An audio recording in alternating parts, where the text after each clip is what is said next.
కారం రొట్టెలు అయిపోయినాయండి. కారం రొట్టెల కాంబినేషన్ మెంతులతో చేసిన నెయ్యితో పప్పు అండి. ఇలా చేసుకోండి, చాలా బాగుంటుంది. ఫుల్ వీడియో చూడండి. Welcome to my Bommarillu Sunita's kitchen. Vadapalli వేసుకున్నానండి. 2 బియ్యం పిండి తీసుకున్నాను. 2 స్పూన్లు సాల్ట్ అండి. కొంచెం జీలకర్ర బాగా నలిచేయండి. నూగులండి, నూగులు అంతా కలిపేసి అంతా కలుపుకోవాలండి. ఉప్పు, జీలకర్ర, నూగులు వేసి బాగా కలిపి సన్నగా కట్ చేసుకున్న కరివేపాకండి, సన్నగా కట్ చేసుకున్న ఆనియన్స్,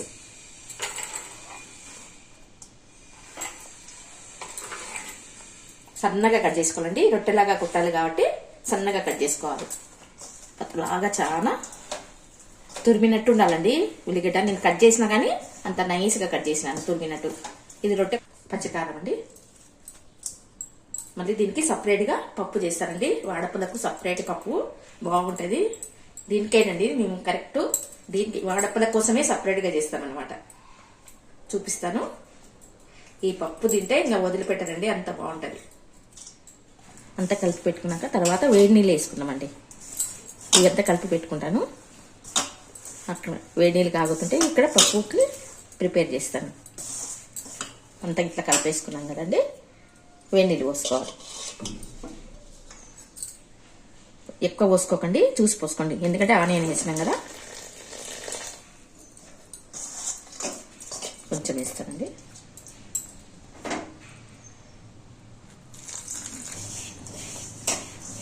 ఒత్తి పెట్టారు, దగ్గరికి ఒత్తి పెట్టేసేయండి. విడిగా పప్పు చేస్తామండి, చాలా బాగుంటుంది.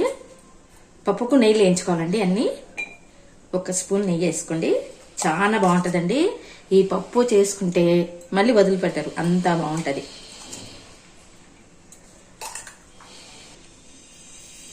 మెంతిపప్పు అండి, మెంతులు వేసుకోవాలి.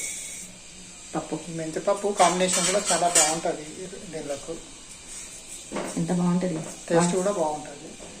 దీనికే బాగుంటుందండి. అన్నం అంతే తినవచ్చు, కానీ అంత అన్నం కన్నా దీనికే బాగుంటుంది. నెయ్యిలో బాగా వేయించుకోవాలండి. మెంతులు ఎర్రగా వేయించుకోవాలి. జీలకర్ర, ఆవాలు. ఇంక దీనికి పోపు ఉండదండి. ఇక ఎంత సువాసన ఉందండి నెయ్యి. కొంచెం అవి మెంతులు ఎర్రగైనాక కందిపప్పు వేస్తానండి.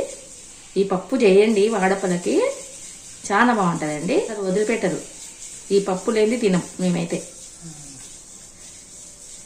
ఇది రాయలసీమ పప్పు అండి, కందిపప్పు అండి. మిరపకాయలండి, పప్పుకు ఒట్టి మిరపకాయలు వేయాలి. బాగా పప్పు అనేది ఎర్రగా వేయించుకోవాలి. బాగా కొంచెము పప్పు, కందిపప్పు ఎర్రగా రావాలండి. ఒట్టి మిరపకాయలు వేయాలండి పప్పుకి. మళ్ళీ పచ్చిమిరపకాయలు వేసుకోండి కావాలంటే, కానీ ఈ ఒట్టి మిరపకాయల ప్లేస్లో పచ్చిమిరపకాయలు వేసుకోవచ్చు కావాలంటే. వేసుకోవాలి. చింతపండు సపరేట్గా నానబెట్టుకోవాలండి. మనం రుబ్బేటప్పుడు వేసుకొని రుబ్బాలి. మెంతులు ఇంత సువాసన వస్తున్నాయండి. ఎర్రగా కావాలి పప్పుకు. వేయించుకున్నప్పుడు, నెయ్యిలో వేయించుకున్నప్పుడు కందిపప్పు అనేది ఇట్లా గోల్డెన్ కలర్ రావాలండి. ఇప్పుడు కుక్కర్లో వేసేసి పప్పు పెట్టేస్తాను. పప్పు వేయించుకొని కుక్కర్లో పెట్టేయాలండి. వేయించుకునేదంతా కుక్కర్. పసుపు కూడా వేసేసినానండి. ఇప్పుడే వేసుకోండి పసుపు. 5 విజిల్లు వచ్చే వరకు పెట్టేసుకోవాలండి. పప్పు కూడా అవుతుంది. ఎంత కావాలో అంతే పిండి తీసుకోవాలండి. కొంచెం కొంచెం 1-2 దాంట్లకు ఒత్తుకోవాలి. జొన్న రొట్టెలాగా పెద్దగా చేస్తానండి. రొట్టె కొట్టేస్తానండి. మనము రొట్టెలాగా కొట్టుకోవాలి.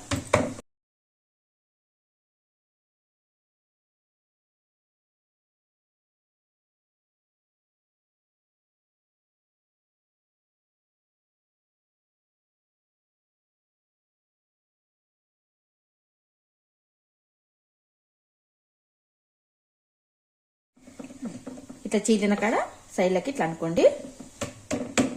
ఉల్లిగడ్డ తురుము పట్టుకుంటే వస్తుంది.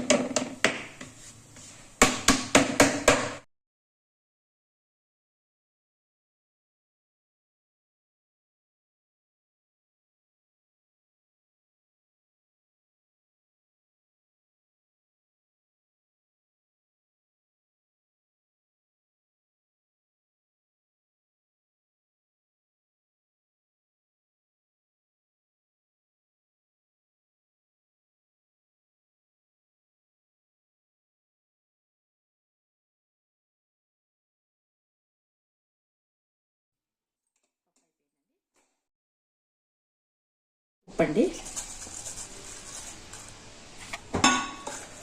మిరపకాయలు పైనుంచి అనండి ఇట్లా మెత్తగా అయిపోతాయి. మిరపకాయలు కొంచెం పైకి తీసుకొని పప్పు గుత్తి తానండి మెదిగిపోతాయి. నానబెట్టుకున్న చింతపండు వేసి రుబ్బేయాలి. మనం కొంచెం స్టవ్ మీద పెట్టేస్తే కొంచెం ఉడికినాక గిన్నెకి తీసేస్తాను. బాగా కలుపుకోండి. చూడండి పప్పు అనేది ఎంత బాగుంటుందంటే అంత బాగుంటుందండి. దీనికి మనము ఇప్పుడు బ్యాలెన్స్ చేయలేక చక్కెర వేసుకోవాలండి. 2 స్పూన్లు చక్కెర వేసుకోవాలి. చక్కెర వేసుకుంటేనే టేస్ట్ ఉంటుందండి పప్పు. ఇంకా దీనికి పోపు అనేది ఉండదు అనమాట. అన్ని నెయ్యిలో వేయించుకున్నాం కదా, ఉడికిపోయిందండి. ఇంకో సర్వింగ్ చేసేస్తాను. చూడండి ఇత మిరపకాయ ఉంటే పప్పు చాలా బాగుంటుంది. చూడండి స్మెల్ కూడా బాగా వస్తుంది, మంచిగా వస్తుంది. మెంతులు ఎంత స్మెల్ వస్తున్నాయండి. అయిపోయిందండి.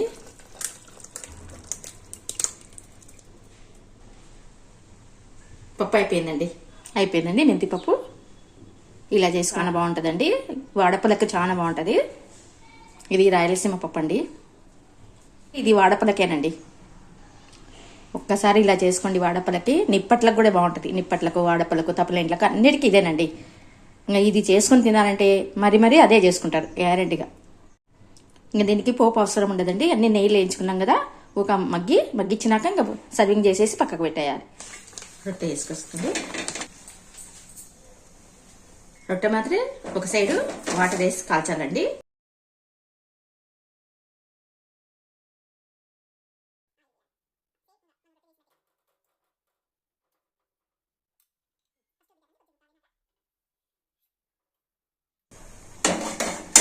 తిప్పుతానండి. చూడండి ఎంత బాగా వచ్చిందో.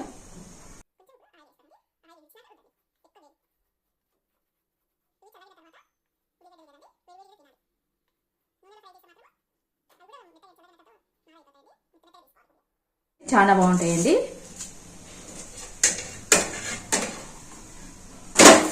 చూడండి ఎంత బాగా కలియో.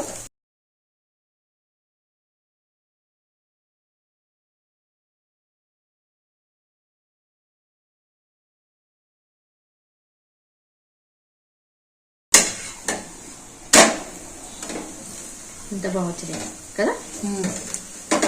మెత్తగా తీయాలా? మీడియం ఉండండి. రోస్టే ఉండాలి కదా. మీడియం, ఎక్కువ మెత్తగా తీయవద్దంటావు కదా.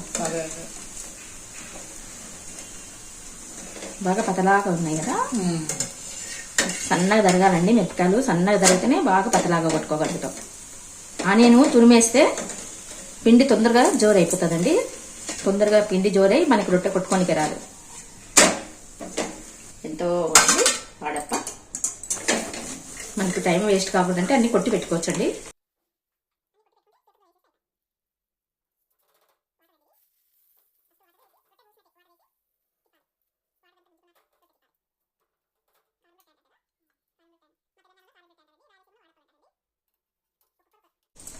కొంచెం లేట్ కాలుతాయండి. ఆనియన్ ఉంటుంది కదా.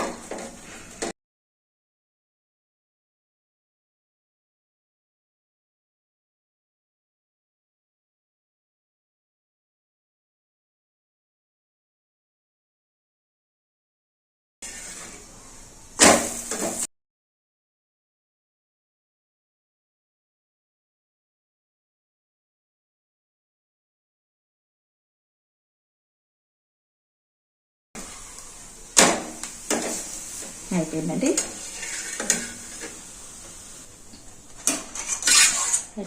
వేడి వడపలు. మెంతిపప్పు అండి. అయిపోయినాయండి. వేడి వాడపల కాంబినేషన్ మెంతిపప్పు అండి. చాలా బాగుంటుందండి. వాడపలకి ఈ పప్పు తినాలంటే వదిలిపెట్టారండి, అంత బాగుంటుంది. మీరు తప్పకుండా ట్రై చేయండి. ఈ పప్పు అనేది దీనికోసమే పుట్టిందండి, అంత బాగుంటుంది. కారం రొట్టెలు అయిపోయినాయండి. కారం రొట్టెల కాంబినేషన్ మెంతులతో చేసిన నెయ్యితో పప్పు అండి. ఇలా చేసుకోండి, చాలా బాగుంటుంది. ఫుల్ వీడియో చూడండి. Thank you for watching. Like, share, subscribe. ఉంటారండి. బాయ్. ఇష్టం ఉంటే గట్టి పెరుగు కూడా పెట్టుకొని తినండి, చాలా బాగుంటుంది. బాగుంది, టేస్ట్ బాగుంది. బాగుంది, టేస్ట్ బాగుంది, సూపర్ ఉంది. అయిపోయిందండి చేసేది. చూడండి ఎంత బాగా వచ్చినాయో. మీకు బియ్యం పిండి ఇష్టం లేకుంటే జొన్న పిండితో కూడా చేసుకోవచ్చు, చాలా బాగుంటుందండి. ఈ పప్పు మాత్రం విడిచిపెట్టకండి, చాలా బాగుంటుంది. చూడండి ఎంత పతలాగా వచ్చినాయో, సూపర్ ఉందండి. ఫస్ట్ రొట్టెలకు బాగుంటుందండి. మీకు అన్నంలోకి తినాలంటే పెరుగన్నంలోకి తినండి, చాలా సూపర్ ఉంటుంది. నిప్పట్లకు కూడా బాగుంటుందండి. ఇది నిప్పట్లు కూడా చేసినప్పుడు చేస్తాను నేను. నెయ్యిలో ఎంచిద్దాం కదండి, ఒట్టి మిరపకాయలు కూడా టేస్ట్ ఉంటాయి, కారమే ఉండవు అన్నమాట. ఈ పప్పు ఉంటేనే ఈ వాడప్ప బాగుంటుంది.